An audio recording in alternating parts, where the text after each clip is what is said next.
जय जगन्नाथ। अंधे की आँख है वो, लंगड़े की बैसाखी है वो। जन्म मृत्यु जीवन यौवन, सूर्य चंद्र ग्रह नक्षत्र, इस संसार के जीवन मृत्यु के चक्र में सदा सर्वदा वो ही विद्यमान है जो है जगत के नाथ प्रभु श्री जगन्नाथ। प्रभु श्री जगन्नाथ एक अकेले ऐसे देवता है जो अपने भाई बहनों के साथ पूजे जाते हैं। वह अकेले एकमात्र देवता हैं जिन्हें प्राचीन काल से ही भारत में मौजूद सभी धर्म और परंपराओं में पूजा जाता है। आदिवासी उन्हें नील माधव के रूप में पूजते हैं, हिंदू उन्हें भगवान विष्णु या भगवान कृष्ण के रूप में मानते हैं, जैन उन्हें जीनानाथ मानते हैं, बौद्ध उन्हें बुद्ध मानते हैं। वह है जगत के नाथ प्रभु श्री जगन्नाथ। पुरी का श्री जगन्नाथ मंदिर एक हिंदू मंदिर है जो भगवान श्री जगन्नाथ को समर्पित है। वह भारत में उड़ीसा राज्य के तटवर्ती शहर पुरी में स्थित है। जगन्नाथ शब्द का अर्थ जगत के स्वामी होता है। इनकी नगरी जगन्नाथपुरी या पुरी कहलाती है। इस मंदिर को हिंदुओं के 4 धामों में से एक माना जाता है। यह वैष्णव संप्रदाय का मंदिर है जो भगवान विष्णु के अवतार श्री कृष्ण को समर्पित है। इस मंदिर का वार्षिकोत्सव रथ यात्रा प्रसिद्ध है। इसमें मंदिर के तीनों मुख्य देवता भगवान जगन्नाथ, उनके बड़े भाई बलभद्र और बहन सुभद्रा तीनों 3 अलग अलग भव्य और सुसज्जित रथ में विराजमान होकर नगर की यात्रा को निकलते हैं। मध्यकाल से ही रथ यात्रा का उत्सव बड़े धूमधाम से मनाया जाता है। इसके साथ ही यह उत्सव भारत के बहुत से वैष्णव कृष्ण मंदिर में मनाया जाता है। रथ यात्रा निकाली जाती है। यह मंदिर वैष्णव परंपरा और संत रामानंद से जुड़ा हुआ है। ऐसा माना जाता है कि सतयुग में इंद्रद्युम्न नाम के एक वैष्णव राजा रहते थे जिनका राज्य अवंती से मालवा तक फैला हुआ था, जिसकी राजधानी अवंती थी जो वर्तमान में आंध्र प्रदेश और राजस्थान है। भगवान विष्णु के भक्त होने के कारण हमेशा उनकी एक झलक पाने के लिए वो उत्सुक रहते थे। एक दिन एक यात्रा करने वाले भिक्षु उनके महल में आ पहुँचे। उन्होंने उग्रदेश यानी उड़ीसा के बारे में बताते हुए कहा कि विश्ववसु नाम का एक सबर आदिवासी सरदार एक गुप्त गुफा में नील माधव के रूप में भगवान विष्णु की पूजा करते हैं। वे उसके बारे में सटीक स्थान या अन्य जानकारी नहीं दे सकते, लेकिन राजा तो भगवान विष्णु को देखने के लिए बेचैन हो गए। तब उन्हें उस जगह का पता लगाने और विश्ववसु को खोजने की उत्सुकता हुई। उन्होंने महल के मुख्य पुजारी के भाई विद्यापति को आदेश दिया कि वह नील माधव की खोज करे। विद्यापति जो पहले ही कई देशों की यात्रा कर चुके थे, उन्होंने राजा के आदेशानुसार उग्रदेश की तलाश में निकल पड़े। विद्यापति बड़ी लंबी यात्रा के बाद उग्रदेश में पहुँचे। वह वहाँ के सबर सरदार विश्ववधु से मिले। उन्होंने अपनी पहचान और उद्देश्य को छुपाते हुए उससे दोस्ती कर ली। वहाँ रहते हुए उनकी मुलाकात विश्ववसु की सुंदर युवा बेटी ललिता से हुई। जल्दी उन्हें प्यार हो गया। फिर उन्होंने गुपचुप तरीके से शादी कर ली। इसके बाद विद्यापति कुछ दिन अपने ससुराल में रहे। उन्होंने ससुराल में रहते हुए देखा कि विश्ववसु आधी रात को बाहर जा रहे हैं, फिर अगले दिन लौट रहे हैं। उनके शरीर से चंदन और कस्तूरी की मीठी सुगंध निकल रही थी। विद्यापति ने जब ललिता से इस बारे में पूछा तो वह पहले तो टाल गई, लेकिन कुछ देर बाद उसने अपने पिता के निर्देशों के खिलाफ खुलासा किया कि उसके पिता नील माधव की पूजा करने के लिए जंगल जाते हैं। जंगल में एक गुफा है, उसी में वो उनकी पूजा करते हैं। विद्यापति तो बस इसी जानकारी की तलाश में थे। उन्हें यह जानकर बहुत खुशी हुई। वे गुफा के उस स्थान को जानने के लिए उत्सुक हो गए ताकि वह इसके बारे में राजा को बता सके। फिर उन्होंने ललिता से लगातार अनुरोध किया कि वो नील माधव को दिखाने के लिए गुफा की यात्रा की व्यवस्था करे। पहले तो ललिता ने यह कहकर मना कर दिया कि यह असंभव है, क्योंकि उसके पिता कभी सहमत नहीं होंगे। हालांकि कुछ झिझक के बाद उसने अपने पिता से इस संबंध में बात की। उनके पिता अपनी बेटी के अनुरोध को मानते हुए अनिच्छा से सहमत हुए।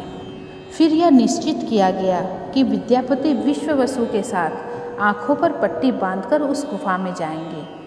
नील माधव को देखने के बाद उसी तरह वापस लौट आएंगे। चतुर विद्यापति ने इस अवसर का लाभ उठाया। गुप्त गुफा के उस रास्ते को याद रखने के लिए चुपचाप उसने अपनी लंगोट के कोने पर कुछ सरसों के दाने बांध दिए। जैसे ही वह गुफा के रास्ते आगे बढ़े, वैसे वैसे वह सरसों के दाने गिराते गए। वहाँ पहुंचकर जब विद्यापति ने नीलमाधव को देखा तो विद्यापति की आंखें खुशी से चमक उठी। उनका लक्ष्य और उद्देश्य पूरा हो गया था। नीलमाधव की आराधना में कुछ समय लगाकर वह लौट गए। कुछ समय बाद ललिता से विदा लेते हुए जल्दी ही वापस लौटने का वादा किया। इसके बाद विद्यापति अवंती वापस लौट आए। अवंती पहुंचकर विद्यापति ने महाराज को अपने निष्कर्ष बताए, जो बड़ी ही उत्सुकता से उनकी प्रतीक्षा कर रहे थे। महाराज ने कोई समय नहीं गंवाया। फिर हमेशा के लिए भगवान विष्णु की पूजा के उद्देश्य से नीलमाधव को अपने राज्य में लाने का फैसला किया। महाराज ने अपनी सेना के साथ उग्रदेश पर आक्रमण की आवश्यक तैयारी कर ली। महाराज इंद्रयुम्न ने उग्रदेश पर आक्रमण किया। फिर वह विश्ववसु को कैद कर लिया। तब विश्ववसु को विद्यापति की चालाकी का पता चला।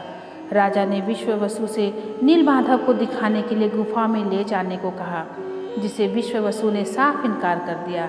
इसी बीच बारिश का मौसम शुरू हो गया।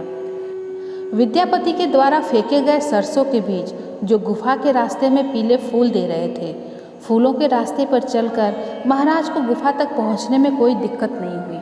लेकिन जब वे वहां पहुंचे तब नीलमाधव अंतर्ध्यान हो चुके थे। राजा निराश हो गए। गुस्से में पूरे उग्र देश को घेरने का फैसला किया। अचानक एक तेज सूक्ष्म आवाज आई, हे राजन, आपने मेरे प्रबल भक्त विश्ववसु को कैद करके घोर अपराध किया है। इस संसार में मैं तुम्हें नीलमाधव के रूप में दर्शन नहीं दूंगा। विश्ववसु को तुरंत रिहा करो। इंद्रयुम्न निराश और मायूस थे, क्योंकि वह भगवान विष्णु को नीलमाधव के रूप में नहीं देख सकते थे। हालांकि दिव्य आदेश का पालन करते हुए उन्होंने विश्ववसु को रिहा कर दिया। फिर खाना पीना छोड़कर भगवान विष्णु के ध्यान में लग गए। दूसरी तरफ भगवान कृष्ण ने एक महान जल प्रलय के माध्यम से यदुवंश का अंत किया। अब भगवान कृष्ण के लिए सांसारिक दुनिया को छोड़ने के और द्वापर युग का अंत करने का समय आ गया था। इस प्रक्रिया में वह द्वारका के पास के जंगलों में भटक रहे थे जब जारा सबर नाम का एक आदिवासी शिकारी ने उन्हें अनजाने में हिरन समझकर अपने तीर से मारा। जब जारा को अपनी गलती के बारे में पता चला तो वह रोने लगा। उसने भगवान कृष्ण से क्षमा करने के लिए कहा। भगवान कृष्ण ने उन्हें संतावना देते हुए कहा, यह घटना उनके अवतार को समाप्त करने के लिए पूर्व निर्धारित थी। भगवान कृष्ण ने जारा को अपने शरीर को जलाने और राख को रात को समुद्र में विसर्जित करने के लिए कहा, लेकिन जारा उनके शरीर को पूरी तरह से जला नहीं सका। कहा जाता है कि इस आग में उनका दिल और नाभि का भाग जला ही नहीं था। हालांकि जैसा आदेश दिया गया था, उसने कृष्ण के अवशेषों को समुद्र में विसर्जित कर दिया, जो बाद में एक दिव्य लकड़ी के रूप में तैरते हुए पुरी के समुद्र तट पर पहुंचा। जब महाराज इंद्रदयुम्न ध्यान में थे तब भगवान विष्णु उनके सपने में प्रकट हुए। उन्हें उल्लेख किया कि वह बाकुंभ माडव पुरी के पास के एक माडव में लकड़ी के दारू के रूप में समुद्र में तैरते हुए आएंगे। उसमें से अपने स्वयं का रूप और छवि बनाएंगे। इंद्रदयुम्न जैसे ही जागे तो वे बाकुंभ माडव पहुँचे। शुभ संकेत के साथ इंद्रदयुम्न को पवित्र लकड़ी का दारू दिखाई दिया। वे उसे विश्ववसु की सहायता से महल के पास एक मंच पर ले आए। भगवान विष्णु की मूर्ति को तराशने के लिए कई अनुभवी बढ़ई और मूर्ति को लगाया गया, लेकिन कोई भी भगवान विष्णु की छवि को तराश नहीं पाया। राजा इंद्रदयुम्न चिंतित थे कि कैसे भगवान विष्णु को आकार दिया जाए। राजा के चिंतन के समय ही एक बूढ़ा व्यक्ति महल में आया। उसने अपने आप को अनंत महाराणा बताया, जिसे दिव्य बढ़ई विश्वकर्मा माना जाता है। उन्होंने राजा को भरोसा दिलाया कि वह मूर्ति निर्माण कर सकते हैं, लेकिन कुछ शर्त यह है कि वह मूर्ति को 21 दिन में बनाएंगे। वह उसे अकेले ही बनाएंगे। जब तक वह अपना काम पूरा नहीं कर लेगा तब तक उसे कोई भी परेशान नहीं करेगा, ना ही कोई महल के अंदर प्रवेश करेगा। राजा इंद्रद्युम्न ने उसकी शर्त मान ली। फिर उस बूढ़े ने महल का दरवाज़ा बंद करते हुए काम करना शुरू किया। लोगों को सिर्फ हथौड़ी छेने की आवाज़ें सुनाई देती थी। इस तरह 2 हफ्ते बीत गए। फिर फिर उन्हें एक दिन कुछ भी सुनाई नहीं दिया। रानी गुडिंचा उत्सुक और बेचैन थी। उन्होंने सोचा कि बूढ़ा आदमी बिना भोजन और पानी के भूख प्यास से मर गया होगा। तब रानी ने राजा से उस बूढ़े व्यक्ति को बचाने का आग्रह किया। राजा ने अपनी इच्छा के विपरीत दरवाज़ा तोड़ दिया। जब राजा ने अंदर प्रवेश किया तो देखा कि बूढ़ा कारीगर गायब हो गया था, जो अपने पीछे आधी बनी 3 मूर्तियां छोड़ गया है। राजा ने वादा तोड़ने के अपने इस कृत्य के लिए पश्चाताप किया, फिर अपने जीवन को समाप्त करने के बारे में सोचा। तभी एक सूक्ष्म आवाज़ ने घोषणा की, हे राजन, आपने अपना वादा तोड़ दिया है, समय से पहले दरवाज़ा खोल दिया है। अफसोस न करें, अब मैं स्वयं को इसी रूप में भक्तों के सामने प्रकट करूँगा। मेरी यथाविधि स्थापना करो और पूजा करना शुरू करो। परम भगवान विष्णु के आश्वासन पर राजा ने नीलांचल पर्वत पर एक भव्य मंदिर का निर्माण कार्य शुरू किया। मंदिर के अभिषेक और जगन्नाथ जी की स्थापना के लिए वह अपनी रानी गुडिंचा के साथ ब्रह्मलोक गए। उन्होंने भगवान ब्रह्मा को आमंत्रित किया। जब राजा और रानी ब्रह्मलोक पहुँचे तो भगवान ब्रह्मा गहरे ध्यान में थे। ऐसा कहा जाता है कि ब्रह्मलोक में एक दिन मृत्युलोक के एक युग यानी कि मिलियन वर्ष के बराबर होता है। उन्होंने तब तक प्रतीक्षा की जब तक भगवान ब्रह्मा ने अपना ध्यान समाप्त नहीं किया। फिर उन्होंने भगवान ब्रह्मा से मंदिर को पवित्र करने और जगन्नाथ की स्थापना करने का अनुरोध किया। भगवान ब्रह्मा ने निमंत्रण स्वीकार किया। वे उनके साथ नीलांचल गए। जब वह लौटे तब तक एक युग बीत चुका था। इस लंबी अवधि के दौरान इंद्रद्युम्न के द्वारा निर्मित मंदिर रेत से ढका हुआ था। एक नया पौराणिक राजा काला माधव उसके राज्य पर शासन कर रहे थे। एक दिन जब काला माधव अपने घोड़े पर यात्रा कर रहे थे तब घोड़े का खूर मंदिर के शिखर से टकरा गया। उसने उस जगह की खुदाई करवाई, फिर मंदिर का पुनरुद्धार किया। दूसरी तरफ जब राजा इंद्रद्युम्न भगवान ब्रह्मा के साथ वापस लौटे तब उन्होंने काला माधव को अपने राज्य पर शासन करते और मंदिर के मालिक के रूप में दावा करते हुए पाया। उनके बीच विवाद हो गया। उन्होंने भगवान ब्रह्मा से मध्यस्थता करने का आग्रह किया। भगवान ब्रह्मा के पूछताछ पर यह स्पष्ट हुआ कि इंद्रद्युम्न ने वास्तव में मंदिर का निर्माण किया था, लेकिन काला माधव ने इसे बचाया था। भगवान ब्रह्मा ने तब अभिषेक के अनुष्ठान को आगे बढ़ाया। इंद्रद्युम्न की भक्ति और उनकी पूजा व महान मंदिर के निर्माण से भगवान विष्णु बहुत प्रसन्न हुए। भगवान विष्णु ने राजा इंद्रद्युम्न से किसी भी वरदान को मांगने के लिए कहा। इस पर महान भक्तों इंद्रद्युम्न ने कहा, यदि आप वास्तव में मुझ पर प्रसन्न हैं तो मुझे यह वरदान दें कि मैं निर्गुण हो जाऊं, ताकि कोई भी शरीर यह दावा न कर सके आपके मंदिर को उनके पूर्वजों द्वारा बनाया गया था। यदि भविष्य में आपका मंदिर या आपकी मूर्ति क्षतिग्रस्त या नष्ट हो जाए तो भी आप यहाँ रहेंगे, इस स्थान को कभी नहीं छोड़ेंगे।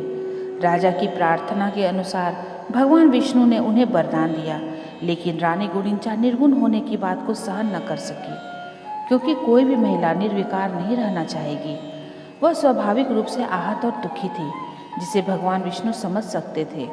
भगवान विष्णु ने उन्हें यह कहते हुए सांत्वना दी कि वह उनके घर में पैदा हुए हैं, वे उनके बेटे समान हैं, वह उनकी माँ के समान है, वे उन्हें कभी मना नहीं कर सकते। हर साल रथ यात्रा के दौरान 9 दिन तक उनके पास आके रुकते हैं, उनके द्वारा बनाए गए स्वादिष्ट भोजन को खाते थे। इसलिए रथ यात्रा के दौरान भगवान जगन्नाथ अपने भाई बलभद्र, सुभद्रा और सुदर्शन चक्र के साथ गुडिंचा मंदिर में जाते हैं, वहाँ 9 दिन बिताते हैं। रानी गुडिंचा जो देवकी नहीं है, यशोदा भी नहीं है, बस उस कान्हा ने उनसे वादा किया था, इसीलिए हर साल अपना वादा पूरा करने आ जाते हैं। ऐसे हैं भगवान जगन्नाथ, जो अपने भक्तों की देखभाल के लिए बिना पलकों के अपनी आंखें हमेशा खुली रखते हैं। प्रेम से बोलो जय जगन्नाथ। दोस्तों, आज के लिए बस इतना ही। अगर ये वीडियो आपको पसंद आई है तो इसे लाइक और शेयर जरूर करें। मिलते हैं अगले वीडियो में। आपका बहुत बहुत धन्यवाद।